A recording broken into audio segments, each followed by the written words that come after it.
Cyber city Gurugram में लगातार लोगों के साथ आशियाने देने के नाम पर ठगी तो अक्सर आपने सुनी होगी, मगर गुरुग्राम के कई ऐसे बेलगाम बिल्डर हैं जो कि इसी कड़ी के अंदर लोगों के साथ लगातार ठगी कर रहे हैं। मैं मौजूद हूं गुरुग्राम के सेक्टर 37 में आशियारा सोसाइटी के बाहर, और इंपीरिया इंफ्रास्ट्रक्चर एक बिल्डर हैं जिन्होंने इन लोगों की जो फ्लैट थे, यानी इनके खून पसीने की गाड़ी कमाई से खरीदे गए वो छत जो उसको देनी थी वो अब तक नहीं दी है, और उसको बीते 1.5 साल से उसको डिले कर रखा है। और डिले करने के जो कारण हैं वो अक्सर हम कई सालों से ढूंढ रहे थे कि आखिर बिल्डर इन आशियानों को डिले क्यों करता है। मगर अब समझ में आ रहा है, जैसे जैसे गुरुग्राम का विकास हो रहा है, देश का विकास हो रहा है, तो ऐसे में बढ़ रही है कीमतें। जिन कीमतों पर इन लोगों ने फ्लैटों को खरीदा था, अब इन लोगों का आरोप है कि उन बिल्डर के लोगों का ये कहना है कि अपने जो फ्लैट आपने खरीदे थे उन फ्लैटों की पूरी कीमत आप वापस ले लीजिए, और जो ब्याज आपका बनता है वो भी हम देने को तैयार हैं।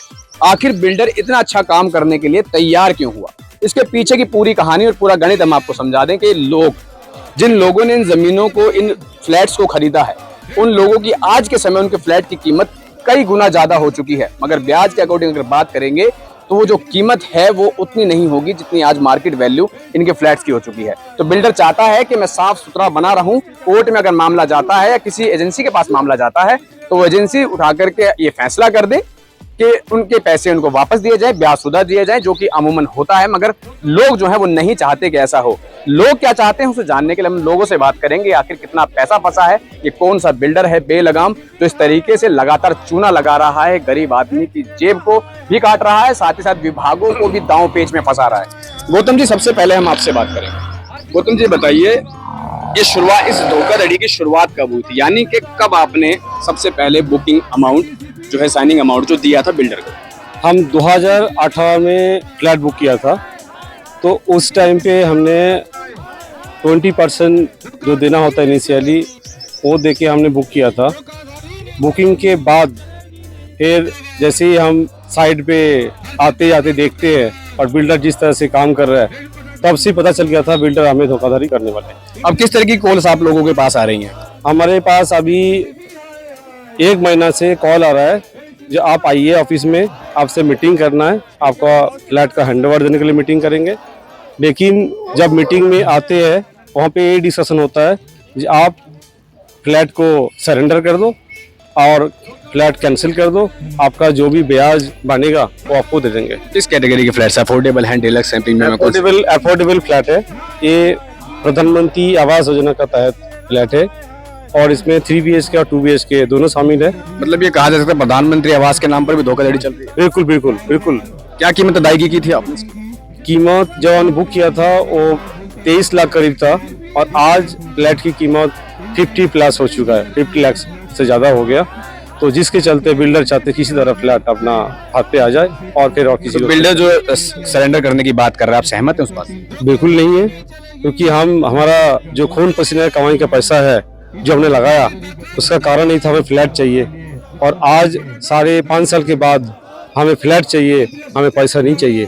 और हम अफोर्डेबल होम बायर है, हमें किसी तरह एक फ्लैट के लिए हमें जिंदगी पूंजी लगा दी, तो हमें फ्लैट चाहिए, हमें पैसा नहीं चाहिए। सर आप भी आगे बताइए, कैसे खरीदा था आपने फ्लैट, जो पेमेंट थी वो कैसे दी थी, अरेंजमेंट कैसे किया गया, और अब जब फ्लैट नहीं मिल रहा, आपकी छत आपको नहीं मिल रही है, तो कितना बेबस अपने आप को महसूस करते हैं? सबसे पहले तो हम तो यहाँ 2006 में आए थे, तो हमने किराए पे था। फिर हमने देखा यहाँ एक प्रोजेक्ट लॉन्च हुआ, फिर सेकेंड फेज के लॉन्चिंग था 2020 में, कोविड से पहले। हमने देखा, हमने फॉर्म भरा, फिर कहीं से पैसे इधर उधर से रिलेटिव से उधार लेके हमने फ्लैट बुक कर दिया। बुक करने के बाद जुलाई में निकलने के बाद इनको पैसा देना था 4.5 लाख। फिर बैंक के धक्के खाए, 2-3 बैंक से धक्के खाए। उन्होंने बोला कि इंटरेस्ट रेट ये लगेगा, वो लगेगा, ये डॉक्यूमेंट नहीं है, वो डॉक्यूमेंट नहीं है। किसी भी तरह से अरेंजमेंट करके हमने लोन भी पास कराया, और इनका जो फेज टाइप का था उस फेज में हमने इनको पैसे देते गए। पूरे पैसे दे चुके हैं आप लोग? पूरे पैसे दे चुके हैं, पूरी अदायगी आपकी तरफ से हो गई हाँ है? हाँ। ठीक, आप आगे आइए, आप अपना नाम बताइए। अमितेश मिश्रा। आपने कौन सा फ्लैट लिया है यहाँ? मैंने भी वही 2 BHK जो जैसा हम जो बता रहे हैं, इसमें 2 तरह के फ्लैट हैं, 2 BHK 3 BHK। तो मैक्सिमम फ्लैट 2 BHK के हैं प्रधानमंत्री आवास योजना के तहत। तो ये भी हमने बुक किया था, लेकिन पिछले 3 साल तक तो इसलिए वेट करते रहे कि इनका प्रोजेक्ट का टाइम होता है कि हम आपको 3 साल में देंगे। 2018 शुरू करके 2021 में इनको देना था। चलो फिर बीच में कोविड आ गया तो एक 9 महीने का एक्सटेंशन मिल गया जो सरकार द्वारा भी।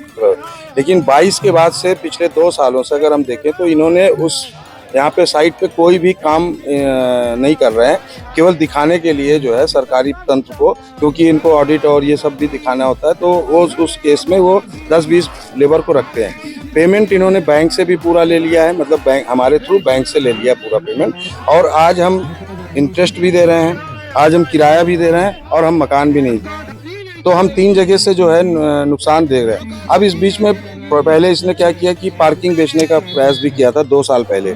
सबको अलग अलग फ़ोन करता था कि जी, जबकि प्रधानमंत्री आवास योजना में कोई भी पार्किंग जो है चार्जेबल नहीं होती जैसा कानून में लिखा। मगर आप लोगों से तो पैसा लिया गया, मुझे जानकारी मिली है कि पार्किंग पे किया। हाँ, देख कुछ लोगों ने अब जैसे भ्रम की स्थिति में, जैसे आज की भ्रम की स्थिति, लोगों को बुला रहे हैं, इंडिविजुअल बुला रहे हैं कि उसको इतना डिमोरलाइज कर देते हैं कि वो अपना बोलता है हाँ यार ये तो हमें, चलो मेरा पैसा, उनको तो ऐसा लगता है कि मेरा पैसा आ गया। लेकिन वो पैसा देखो ना, जो आज 25 लाख हमने पहले 5 साल पहले जमा किए थे, आज उसकी कीमत प्रॉपर्टी 50 लाख है, तो वो हम 25 लाख की कीमत पे उनको वापस कर दें तो क्या ये वो फ्रॉड नहीं है?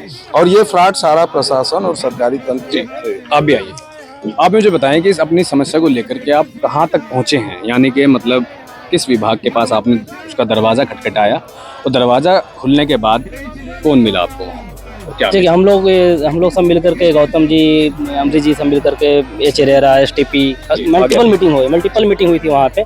एंड काफ़ी मीटिंग होने के बाद भी काफ़ी आश्वासन दिया गया। MOM बना, MOM के थ्रू जो रिटर्न MOM था उस पर कोई जो बिल्डर के साइड से बना, बिल्डर के साइड से भी MOM आया, तो उसके बाद भी जो बिल्डर जो कह रहा है, बिल्डर जो MOM में जो लिखा है बिल्डर के हिसाब से, पर OM के हिसाब से कुछ भी काम नहीं हुआ है। अगर MOM की बात करें तो MOM जस्ट एक फर्जी MOM उन्होंने बना दिया, क्योंकि MOM का कोई रिलेवेंस नहीं है। तो अगर आप देखा जाए तो उस केस में ना प्रशासन, यहाँ पर प्रशासन की भूमिका भी संदिग्ध दिखता है। बिल्डर तो संदिग्ध है, प्रशासन भी की भूमिका भी संदिग्ध दिखता है, क्योंकि प्रशासन के साइड से हमें बिल्कुल ही सपोर्ट नहीं मिल रहा है। जी, आप भी आगे आइए, आप आगे आइए। क्या करते हैं आप? मैं सर्विस करता हूँ। सर्विस करते हैं जी, मेरा नाम हरिशंकर यादव है। गर्मी होता है आज, बहुत गर्मी है, और गर्मी में भी बिल्डर ने हम लोगों को, और गर्मी के कारण, गर्मी होने के बावजूद भी आप लोग यहाँ धूप में काफी देर से खड़े, मैं खुद देख रहा हूँ। घंटों से हम खड़े हैं, और बार ऐसा पहली बार नहीं है। धूप से बचने के लिए छत खरीदी थी? हाँ, धूप से बचने के लिए और बच्चों को रहने के लिए खरीदा था। फिर भी धूप लग रही है? हाँ, लेकिन धूप लग रही है और किराए के मकान में धक्के खा रहे हैं। ये छेद आपकी जेबों में हो रहा है या छत में हो रहा है? हमारे जेब में हो रहा है, और छत में तो देख लीजिए जाकर क्वालिटी किस तरह के बना रहे हैं। क्वालिटी अगर बात करें, यहाँ बनाया जाए प्रोजेक्ट की, उसके साथ भी कॉम्प्रोमाइज हो रहा है कि क्वालिटी के अंदर जो कमिटमेंट की गई थी ऑन पेपर्स आपके साथ, कि कितनी चौड़ाई दीवारों की रहेगी, ईंटों का इस्तेमाल होगा या ब्रिक्स का इस्तेमाल होगा, इस चीज को लेकर कोई जानकारी है? बिल्कुल, इन्होंने कहा था कि जिस तरह के पेपर में इन्होंने कमिट किया था उसके जस्ट विपरीत काम कर रहे हैं। लकड़ी के दरवाजे थे, वहाँ पे लोहे के दरवाजे लगा दिए, ब्रिक्स जहाँ नहीं लगाना था वहाँ ब्रिक्स लगा रहे हैं। और तो इनके अंदर की जाकर क्वालिटी देखेंगे, काफी जगहों पे क्रैक्स हैं, सीपेज हो रही हैं। अभी इस सिचुएशन में जबकि पूरा नहीं बन पाया है, तभी भी दीवारों में सीपेज आ रही हैं। इसका मतलब क्या, आने वाले समय में जब हमें ये बना कर देंगे तो इसकी क्या क्वालिटी रहेगी? आप यस, महिला से ही बात करना चाहूंगा, आप आगे आएंगे एक बार? आप नाम बताइए अपना। शिल्पा सोडी। शिल्पा जी, आपके हस्बैंड आपके साथ ही होंगे? हाँ जी। आपने एक फैसला लिया होगा कभी आज से कुछ साल पहले कि हम फ्लैट खरीद लेते हैं। जी जी जी, बिल्कुल। आज वो फैसला गलत महसूस होता है? हाँ, बहुत ज़्यादा, क्योंकि इससे पहले हमारे पास एक छोटा सा था, बट हमारा अपना था, और हम लोगों ने उसको सोल्ड आउट करके अपना जितना भी सेविंग्स है उसको लगा के फिर हमने 2 BHK में 3 BHK में इन्वेस्ट किया। बट अभी हम वैसे ही बैठे हैं, जैसे सर ने बोला, हम अपना रेंट भी दे रहे हैं और हमारी इंटरेस्ट भी जा रही है और हमारे को फ्लैट भी नहीं मिल रहा। तो हमारे लिए मतलब बिल्कुल वेस्टेज ऑफ टाइम, मनी, सब कुछ। हरेरा एक डिपार्टमेंट बनाया गया था जो कि ये तय करता था कि अगर वो किसी को रिकॉग्नाइज कर देता है, रजिस्टर कर देता है, तो वो आपसे फ्रॉड नहीं करे। मगर फ्रॉड अब भी हो रहे हैं आप लोगों के साथ। जी जी, बिल्कुल। कमी किसकी है, मिली भगत किसकी लगती है? मिली भगत दोनों की है,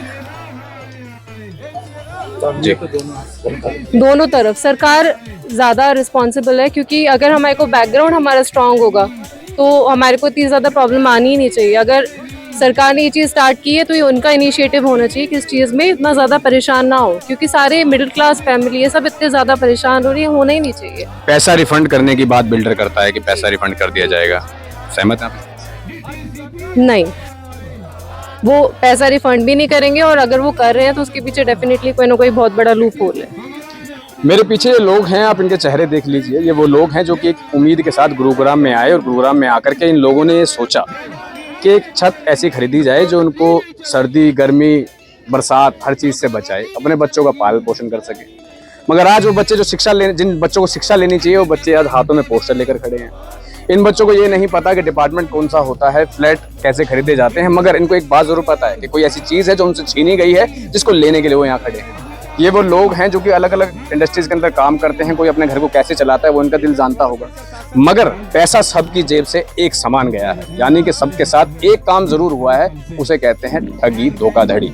और धोखाधड़ी कहाँ हुई है? धोखाधड़ी इसी जगह हुई है, मेरे पीछे दिख रही इमारत, इसी इमारत में धोखाधड़ी हुई है। यानी यहाँ ये रहना चाहते थे, जिस इमारत में रह करके आज इस मौसम के अंदर ये अपने परिवार के साथ उस दिन को गुजारना चाहते थे, संडे को, उसी संडे के दिन आज ये लोग इसी आशियाने के बाहर खड़े हैं और ये उम्मीद में बैठे हैं कि शायद इनकी बात को कोई सुनेगा। तो हम भी इस खबर को देखने वाले लोगों से ये रिक्वेस्ट करते हैं कि मेरे लिए ना सही मगर इन लोगों के लिए ही सही, इस खबर को शेयर कीजिएगा और जो भी संबंधित विभाग है उसको टैग कीजिएगा और अपने ट्वीट कीजिएगा, सोशल मीडिया पे इसको ज़्यादा ज़्यादा फैलाइएगा, क्योंकि ये एक कैंसर की तरह ये समस्या बनती जा रही है गुरुग्राम में। क्योंकि गुरुग्राम में नई नई योजनाएं आ रही हैं, द्वारका एक्सप्रेसवे गुरुग्राम में आया, कुछ समय के बाद यहाँ से तकरीबन 500 मीटर की दूरी पर मेट्रो आनी है, और ऐसे में इस लालच के चलते अब नजर जो है वो बदलने लगी है बिल्डरों की। तो कैसे अब गुरुग्राम के इन लोगों की तस्वीर और तकदीर जो है वो बदल पाएगी, इस बात को लेकर लगातार जो सवाल हैं वो खड़े हो रहे हैं।